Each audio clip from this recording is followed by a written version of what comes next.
देखी कृष्ण भगवान के अवतार मथुरा में भइल बा, लेकिन वासुदेव जी कंस के डर के कारण कृष्ण भगवान के ले जाके गोकुला में नंद जी के घरे कृष्ण भगवान के रख देताड़े।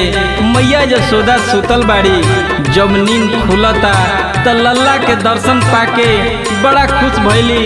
गोपी लोग के समाचार मिलल, गोपी लोग खुशी में सोहर गावता, मंगल गावता।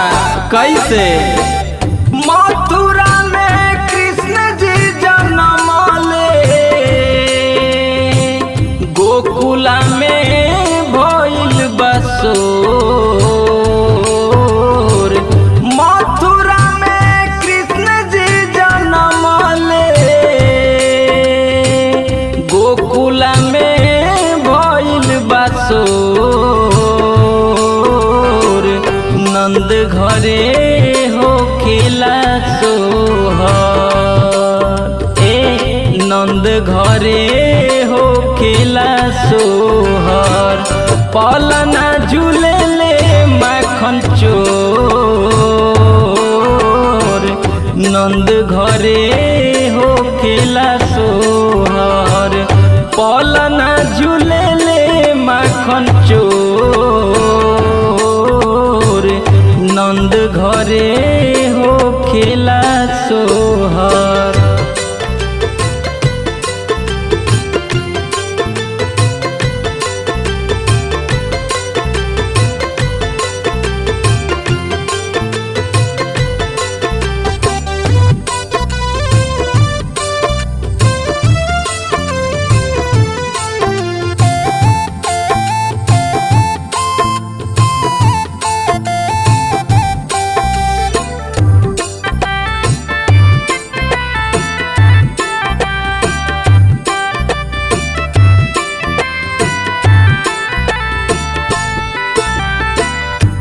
मैया यशोदा मुस्काली,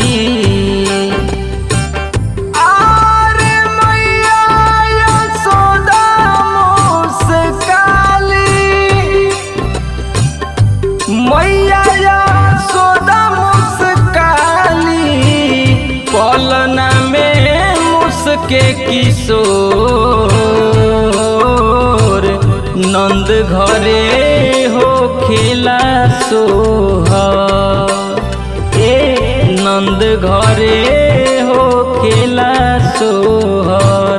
पलना झूले ले माखन चोर, नंद घरे हो खेला सोहर। पलना झूले ले माखन चोर, नंद घरे हो खेला सोहर।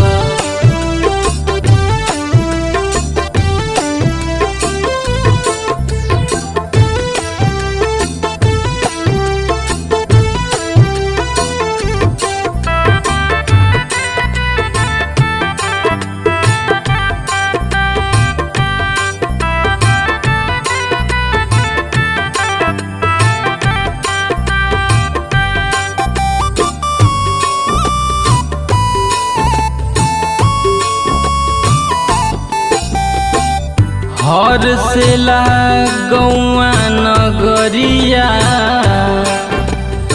हर से गौआ नगरिया। हर से गौआ नगरिया, खुशी में होके विभोर। ए बबुआ, नंद घरे हो खेला सोहर, नंद घरे हो खेला सोहर। पलना झूले ले माखन चोर, नंद घरे हो खेला सोहर। पलना झूले ले माखन चोर, नंद घरे